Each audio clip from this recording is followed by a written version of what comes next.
Hello, my name is Monica Jones and welcome back to my channel. Today I am so excited to finally film this video, and it's really to talk about my pregnancy journey. I am pregnant with my third child.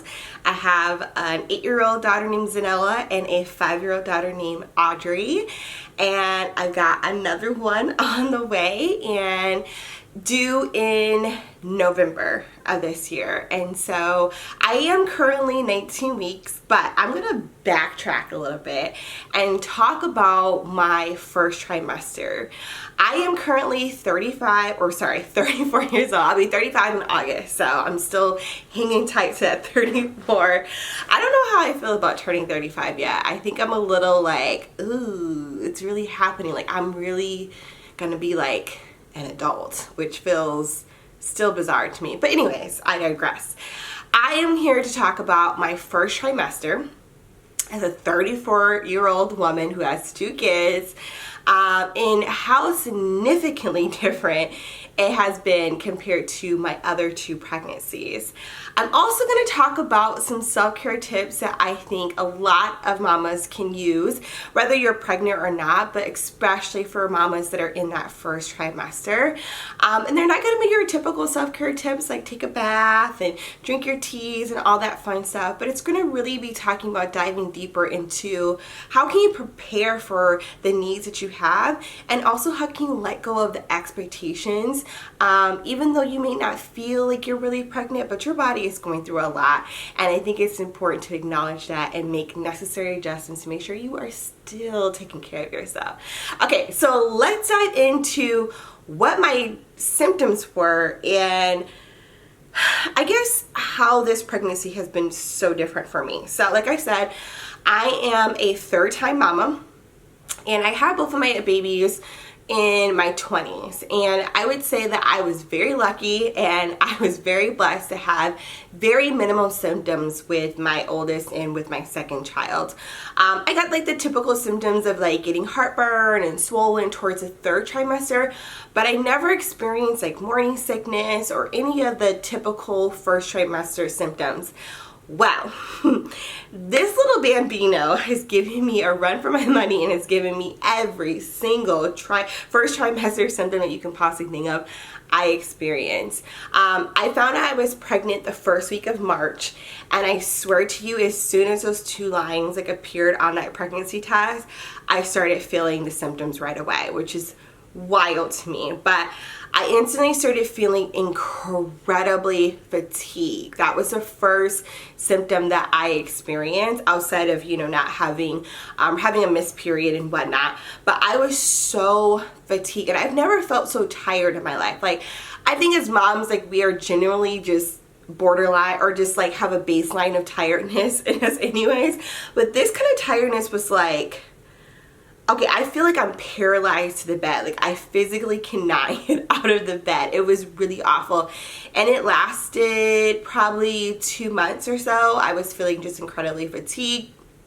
I also was extremely bloated. And I don't know if that had to do with just the amount of hormones that was coming in, or really kind of still feeling symptoms as if I was going through my menstrual cycle. So I was very bloated my first trimester as well.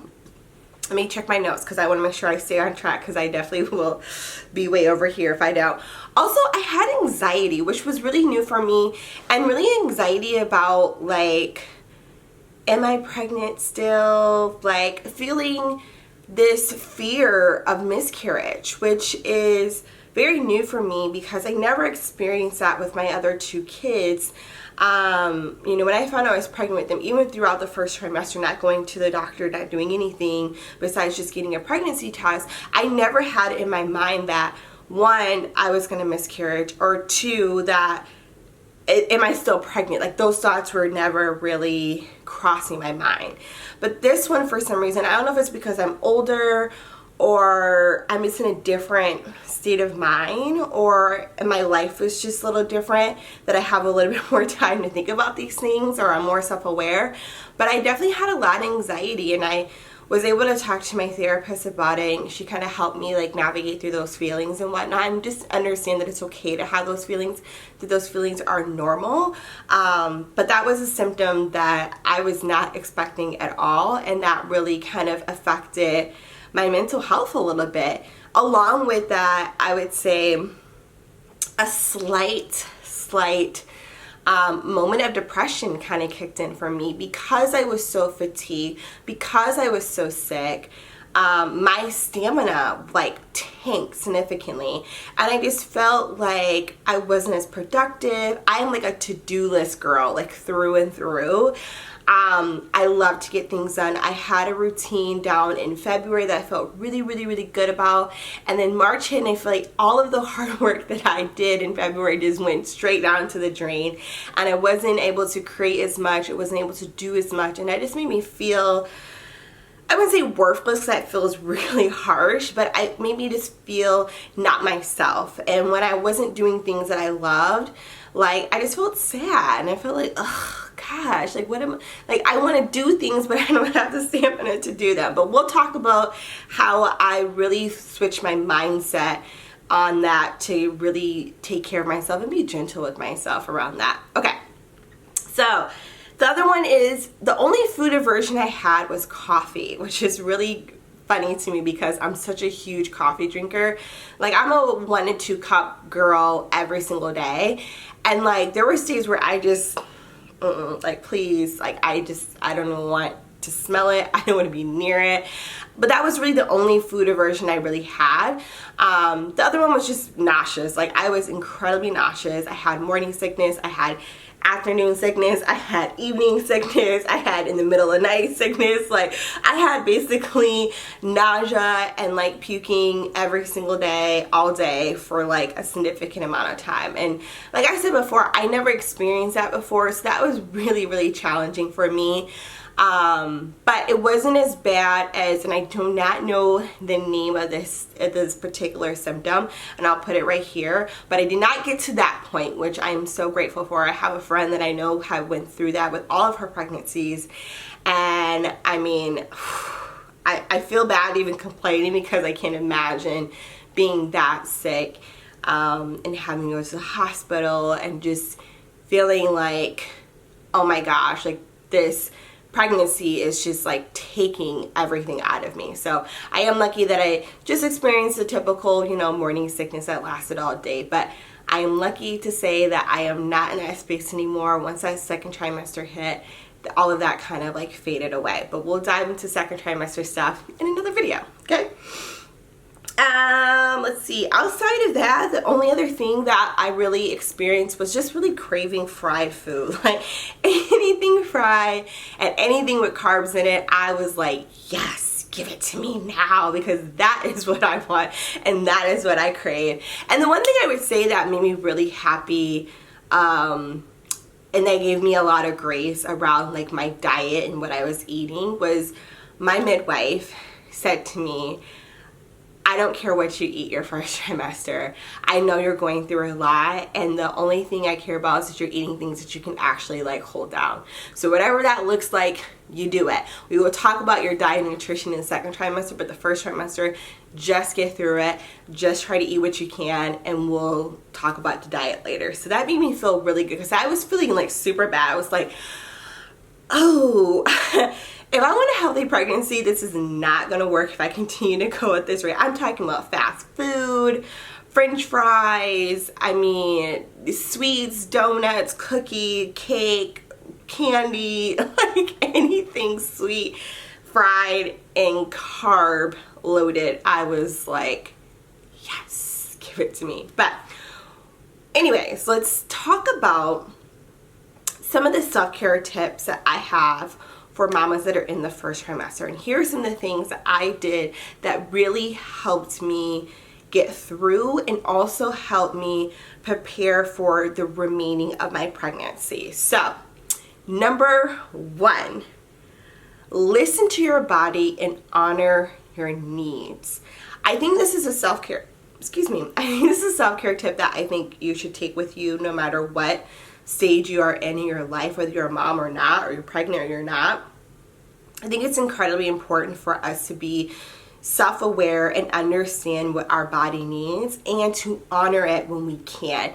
Now, obviously, we can't always honor our body whenever we need to. When I'm talking about that, I'm thinking about like if you're super tired, go take a nap. Right?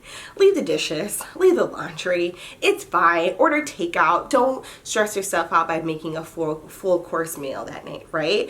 Honor your body, listen to your needs. And I think during pregnancy, your body is going through so many different changes, whether you're aware of them or not, or whether you feel like you're actually pregnant because you don't have the bump and all those different things. It's still important for you to acknowledge that your body is working overtime to create this new life inside of you. And so give yourself some grace, listen to your body, honor your needs when you can, because we all know there are going to be plenty of times when you're not going to be able to do that. So when you can, do it. Take the nap, okay? Take the nap. If you need the permission, there it is. Take the nap, okay? Number 2, ask for help right away. I truly believe in the power of asking for help and the power of saying no. It is like one of my favorite self-care tips, because I feel like when we ask for help, we give ourselves permission to just be, to make time for the things that are important, whether it's taking a nap. Yes, I'm going to talk about naps a lot because I took lots of naps my first trimester. Taking a bath, spending some time with your partner, whatever the case may be. I think it's important for you to get the help that you need. And I think it's important to get in the habit of asking for help, especially for any first-time moms. Let me tell you, you are going to need all the help that you can get. And I know we love to put on our superwoman cape and we love it flying in the wind and we love to wear that as a badge of honor. But I think it's important. I think we do ourselves a disservice when we try to do all of the things. Because if we try to do all of the things for everybody else, what do we leave for ourselves? Nothing, right? So when we are able to ask for help, we are able to get the help that we need. When people say, hey, how can I help? And you give that person the opportunity to help you out, you don't give away all of your energy. You save some of that energy for you and save that energy for things that are important to you. So ask for the help when you need it, okay? Like, trust me, this is something you're going to want to practice, because once that little bambino is born, you're going to want to get all of the help that you can get. Number 3,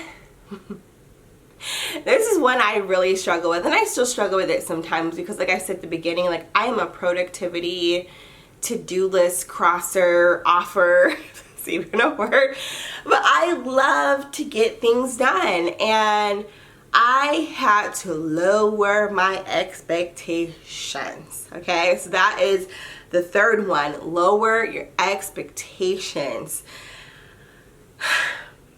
I said it before, the first trimester is challenging, and I think it's challenging for a lot of us.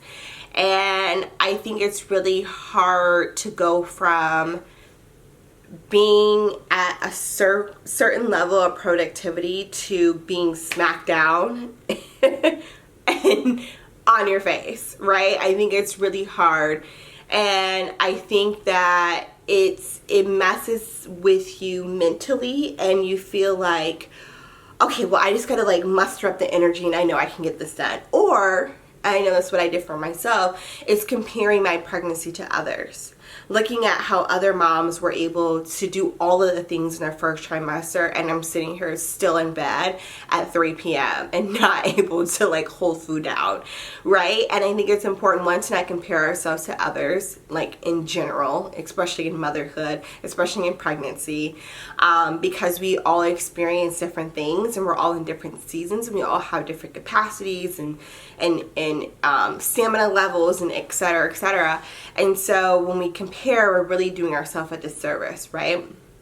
And then secondly, it's a season, it's a time period. They call it trimesters for a reason, because a lot of times the things that you experience in your first trimester, you're not going to experience in your third. And I'm not saying that for everybody, because everyone goes through different pregnancy journeys, right? We all go through different symptoms. But for them on average, right, there are time periods where you go through different things. And I think it's important for us to just to honor the season that we are in at that current time and just let it go. Let it go, like Elsa said. Let it go. Because if we keep trying to hold on to what was or what you could do, that's just gonna make it worse, right? So accept yourself for where you are right now and go with that. Like, I understand, hey, listen, I don't have the energy to do this, so but I do have the energy to do this. And one of the things that I was doing, and I still kind of do this a little bit, I'm feeling a little bit better, so I feel like I have a little bit more stamina, but I would wake up in the morning, and before I even got out of the bed, I would ask myself, what do I have the capacity to do today? And whatever that answer was, depending on how I was feeling, I would go with that. So some days I felt energized. I'm like, okay, I have the capacity to do A, B, and C. And some days I would wake up and I'm like, my eyes are not even open because I physically can't because I had terrible sleep last night and I don't feel good. So I only have the capacity to do A and be okay with that and know that it was going to fluctuate depending on what my capacity level was. So that's definitely a trick that I think you can use just to kind of help you navigate those expectations and get rid of the to-do list, because that thing is just going to haunt you and make you upset. Trust me. The other one, number 4, start getting your vitamins in now. This is a little bit more medical and a little bit more things that you need to do during your pregnancy. But if there is one thing that I do believe in when you are in your first trimester is if you can, get your vitamins now so that you can start getting the nutrients that you need for yourself and for baby right away. I'm using the Ritual vitamins, which I really enjoy. I had to switch halfway through my first trimester. I was taking the Smart Pants, I think that's what they're called, Smarty Pants, prenatal vitamins, and they were the gummy form. But when that nausea started kicking in, I physically could not I could not chew those vitamins. I couldn't smell them. I couldn't look at them. They just really was a huge turn off. And so I started doing some research around vitamins that were really good for if you felt nauseous or you're experiencing morning sickness. And Ritual came up as one that was working out really well for people who are experiencing that. And I have found that it has worked really well. It has this lemony citrus coating on it, which is really nice to digest. It did not make me gag. I was able to keep it down. They come in 2 little small pills. And it gave me all of the nutrients that I need for my pregnancy. And so do your research, check in with your midwife or your doctor to see if that's a vitamin that works for you, but I highly recommend it. The other thing about Ritual that I really love, and this is not sponsored by the way, is that it's on a subscription. So I didn't have to think about, oh gosh, I ran out of my vitamins, I have to go to the store and grab them or whatever the case would be. It's it's on our subscription. They come once a month. They come before I even run out the bottle that I have currently, and it's just one less thing for me to think about, because I know that pregnancy brain is about to kick in, and the last thing I need to do is have one more thing to think about. So get your vitamins. The last one is communicate your needs to your village. This kind of ties back into asking for help, but it's really kind of setting things up for you later on down the road. So, during your pregnancy, you might not need as much help. But when you get into the newborn and postpartum stage, that's where your help is really going to need to kick in. Sorry, I have to sneeze. And as a third-time mama, I have realized the importance of really honing in and wrapping my arms around my village and letting them know the needs that I have and communicating them ahead of time, so that when the time comes for baby, I'm not scrambling on trying to get all of these ducks in a row and all these schedules and all of these different things together. I already have kind of a basis of who's going to help me when, how can they help me, what help do I need, and then maybe some backup ideas as well, depending on, you know, how things go with my labor and delivery, how things go with baby, how the transition goes with me being at home, etc., etc. So, I mean, you may not have all of the things planned out, but I do think it's important for you just to start communicating what those needs may look like. One of the things that I'm going to be doing this time, which is different than my other pregnancies, is getting a doula. And I specifically want a doula really to help me throughout my pregnancy and labor, but also to help me during that postpartum stage. I have 2 other kids, like I said before, and I know it's going to be really challenging for me to just depend on my partner for assistance and help. And so to have a doula come in that is solely taking care of my needs and taking care of baby needs just makes me feel better and gives me a better peace of mind, and it makes sure that my other 2 kids are still well taken care of, and then my husband isn't stretched in like 50 different directions trying to take care of everyone's needs. Also, getting assistance from my parents is very important. Staying in communication with my therapist, because we all know, you know, when all those hormones start to like change again after baby is delivered, that depression and those mental things can really start to affect you. And so making sure I'm connecting with my therapist during that time, friends. I'm also going to be creating a list of all the things that I do need help with, so that when people do ask me how can they help me, I can just refer them to that list and they can check off whatever they want to check off to make sure that I'm still getting my needs met without feeling like, oh, I don't know, like, oh, I'm fine, even though I know there's something that they can possibly do. So that is the things that I did or am doing throughout my pregnancy, and things that really helped me kind of get through that first trimester. So that is pretty much all I have for today, and I will check in with you guys with another update on how my second trimester is going and all the other awesome pregnancy updates. So you guys let me know in the comments below what you guys want to see when it comes to me talking about my pregnancy journey. I do have some ideas that I would love to share, but I would love to hear from you as well. So hope to talk to you guys in the next video, and I will see you later. Bye.